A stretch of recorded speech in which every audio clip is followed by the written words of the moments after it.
Hello everyone, welcome to my channel. I hope everyone is having a wonderful day. The ITV studios in White City, London buzzed with its usual energy. The iconic green room, where hopeful contestants nervously waited their turn, was unusually still. Something was different.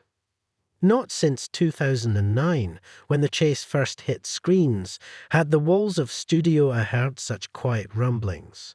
Rumours floated like invisible fog, producers in suits shuffling scripts, a new intern accidentally whispering format tweak, and the unmistakable sound of Bradley Walsh laughing, then pausing. "Why'd you stop laughing?" asked Jeanette, a retired librarian turned quiz fanatic. "He never stops." That was just the beginning. Executive producer Isla Rennings had been at ITV since the chase was a pilot. She remembered the early days, Paul Sinha's dry wit, Anne Hegarty's lightning intellect, and Bradley's charm that could loosen even the tensest of contestants. But now, ratings were strong, yes, but change was in the air. Competition from online trivia apps, TikTok quizzes, and even rival shows meant ITV was under pressure to modernize. At a secret meeting in May 2025, producers agreed the show needed tweaks, but how much change was too much?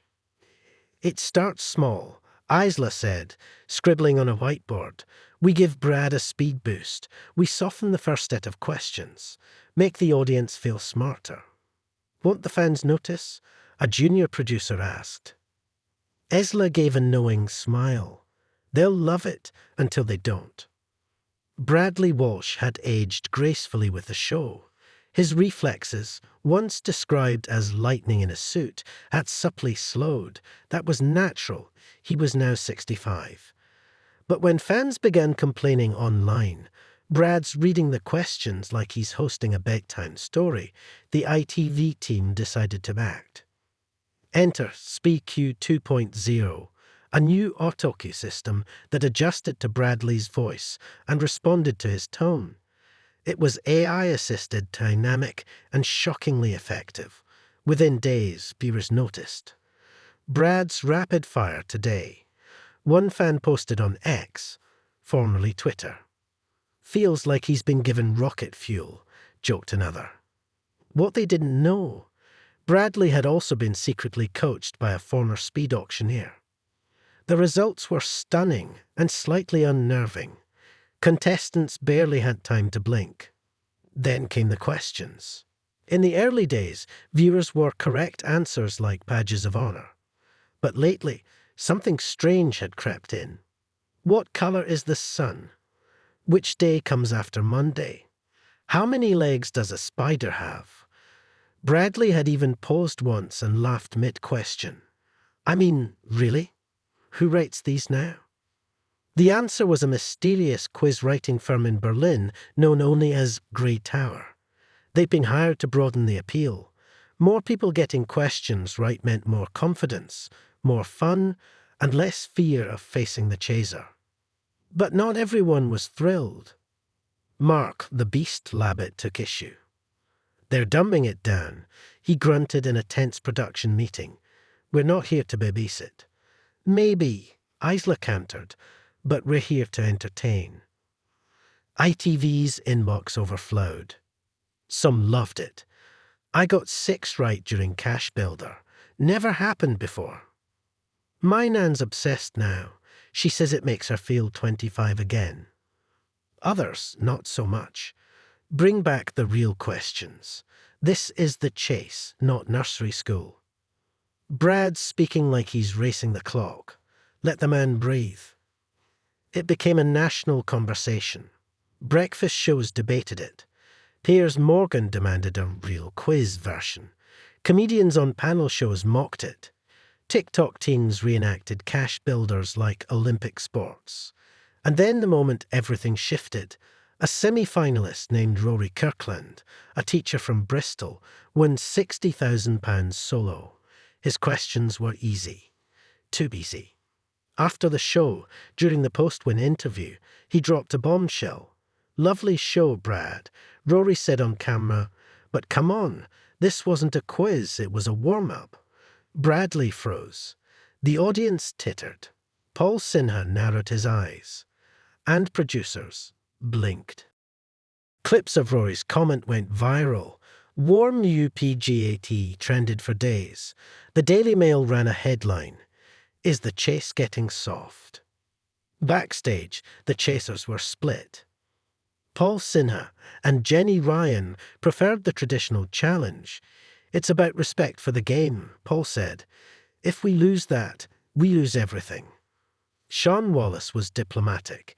"The show evolves, we evolve, but we mustn't lose the edge." Anne Hegarty, ever stoic, said, "The questions are easier, but the chase is still on. Let's not panic." But Mark Labbett had had enough.